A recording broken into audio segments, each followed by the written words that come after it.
Good morning.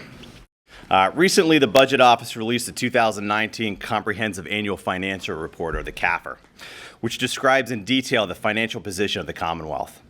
It is one of the most important documents as it provides critical financial data to the general public and bond rating agencies. It also provides an end-of-the-year report on how well the state's finances were managed based on the laws which govern the financial management of the Commonwealth, the adopted budget, and decisions the executive branch have made during the fiscal year. Currently, the Commonwealth's net position is negative $5.6 billion, which is needless to say not good. But the good news is that the Commonwealth's net financial position has improved by over $3 billion from 2018. This is a positive change, and we should see additional improvement with over $300 million being deposited into the rainy day fund. I want to take a moment and thank our House leadership team, particularly House Majority Appropriations Chairman Stan Saylor, for leading the charge for such a large deposit into the rainy day fund. This provides greater financial stability and reduced spending, which all improve our finances. While there is good news, the Commonwealth is still facing deficit spending, or spending more than what revenues provide, creating massive financial pressure. Today, we're here to announce a financial reform package of legislation to improve the financial governance of the Commonwealth.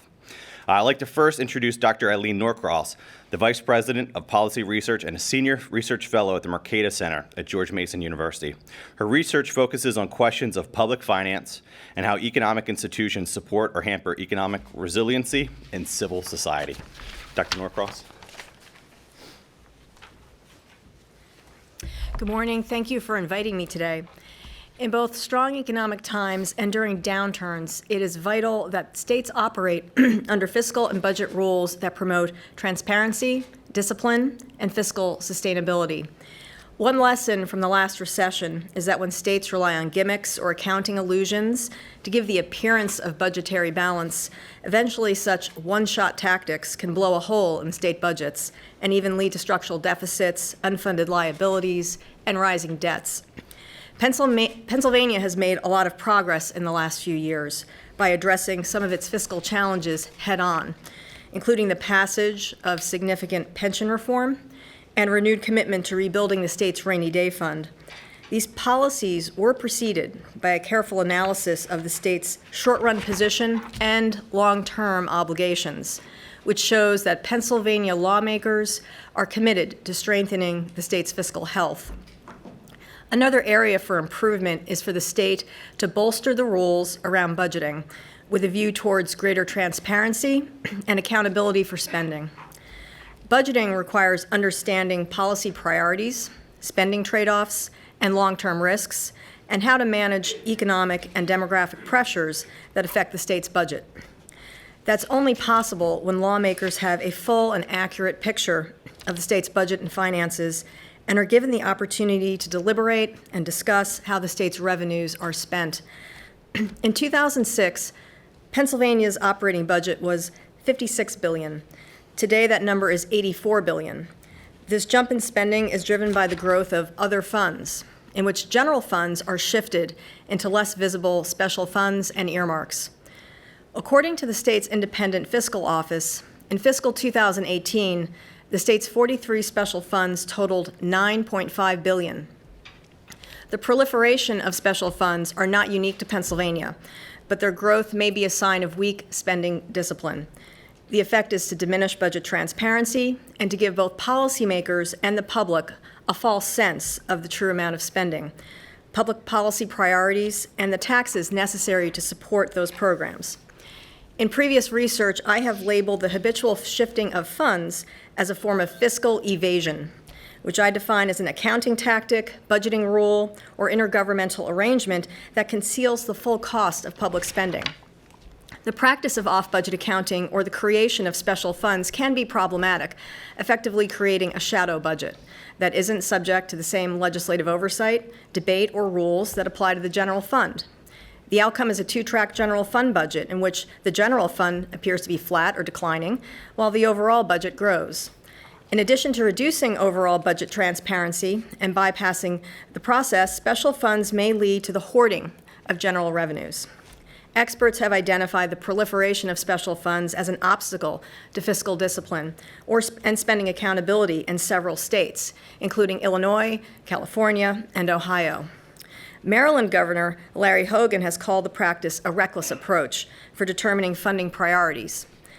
Pennsylvania has the opportunity once more to lead in enforcing good budgeting practice and fiscal practice by limiting the use of special funds and bringing general fund revenue back into clear view for both policymakers and the public. Thank you.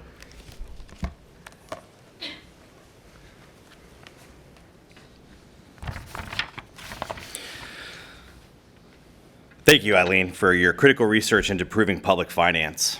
On November 1st, Treasurer Joe Torsello announced a $1.5 billion line of credit from the Short-Term Investment Pool, or STIP, to manage negative cash flow in the general fund. At the time of the announcement, the Wolf administration had already drawn down $400 million to ensure we can pay the bills. If all the $1.5 billion is utilized at a 1.52% increase rate for 6 months, the taxpayers will pay an additional $11.4 million. Often we speak of going after waste, fraud, and abuse of taxpayer money, and there is no clear example of wasting taxpayer money than paying $11.4 million to borrow money from ourselves. By the way, remember, all this is happening even though the Commonwealth is collecting record revenues due to the Trump economy. The STIP, which is funding the loan, is Commonwealth money. We're borrowing from ourselves while increasing costs to taxpayers, which is absurd. House Bill 1988 will transfer 17 special funds hidden away in the shadow budget back into the general fund to provide short-term financial relief to the general fund, end the short-term borrowing, and eliminate the added cost to taxpayers.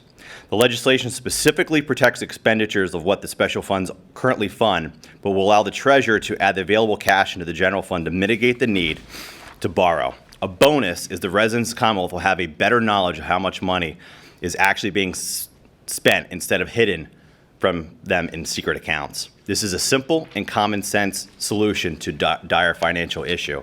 And those 17 accounts total $2.08 billion, of which $216.7 million is identified as recurring revenue.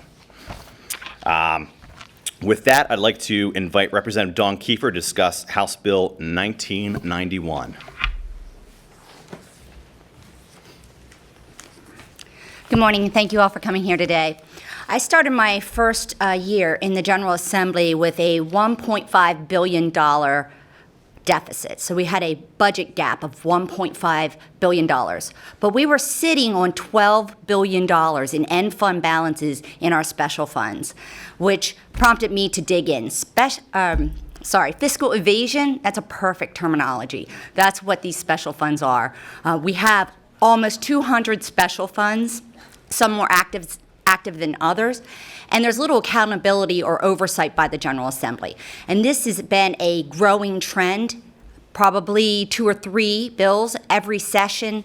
In just our House alone has a new special fund that they're promoting or that they are trying to get passed. We need to get this under control. House Bill 1991 would disallow any additional special funds to be established, which would provide greater transparency. And that's what we're lacking. When we talk about why our economy isn't growing at the pace of other states and why we're not succeeding more than we should, it's the lack of predictability.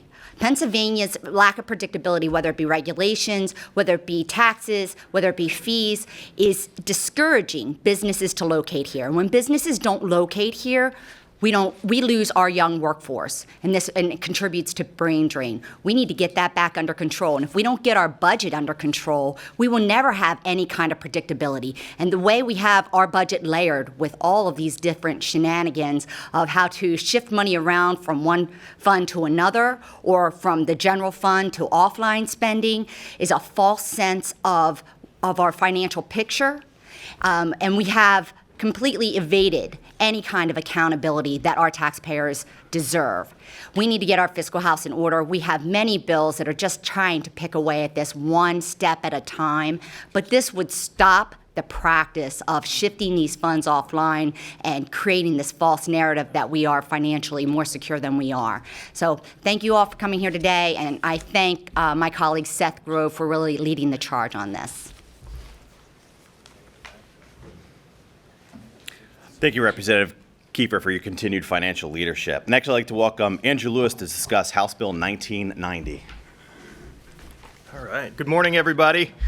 It's very exciting to be here with colleagues both on the Finance Committee and across the House of Representatives to really tackle this problem and introduce a series of financial reforms. I'm pleased and grateful for the leadership of Representative Grove, who's really spearheaded this project and has taken leadership on the project. So my bill is a very important part of this package, because what it does is it authorizes a state council on finances, which consists of 12 members from really across state government, including the Secretary of Revenue, Budget Secretary, Auditor General, State Treasurer, member, and a number of folks, including members from all four caucuses, Democrats and Republicans, to come together and take a strategic look at the financial condition of the state as we enter and go through the budgeting process year to year. Budgeting, and I've said this before, and I'll say it again every day that I'm here, tax revenue does not belong to the legislature. It belongs to the people who sent us here. We were elected in no small part to be responsible, transparent, and accountable stewards of those funds. And so what this does is, instead of budgeting through a knee-jerk, last-minute political wrangling process, it enables us to take a much more strategic view of state finances through a collaborative effort with this Council on Finance. And so I'm very excited about this proposal. The Council would also assess and review financial information of the Commonwealth, including revenue projections, pension, OPEB health, and cost drivers in the budget, among other information. So we're taking a holistic view of all issues affecting finance throughout the Commonwealth and making strategic recommendations to the legislature on budgeting. Very excited about the bill and grateful for the work of my colleagues on the other bills throughout this package. And we await your questions after the remarks. Thank you. Who would have thought collaborative budgeting? How innovative. Thank you, Representative Lewis, for your leadership to bring financial sanity to Harrisburg. Next, I'd like to welcome Representative Tim O'Neill to discuss House Bill 1989. And we should have had maybe some 90s music playing here with all these bills in the 1990s era. Thank you, Seth. It's a pleasure to be a part of this important financial reform package. In 2007, there was a study that compared the budget surpluses or deficits across the nation. In Pennsylvania, or excuse me, not 2007, 2017, Pennsylvania was one of 8 states at the time operating at a budget deficit. You know, we heard from some of the colleagues about the financial stability of the Commonwealth, and we continue to be ranked at the lower end of all 50 states when it comes to financial stability. One of the reasons is that despite the deposit into the rainy day fund of over $300 million, the reality is, with the current budget in the rainy day fund, the Commonwealth can only operate for 3.5 days. We are on the verge of financial peril, and this is in one of the best economies that any of us have seen in our lifetime. So independent analysis actually estimates that the amount in the rainy day fund is only 9% of what's necessary to handle a severe recession, and only 13% necessary to handle a mild recession.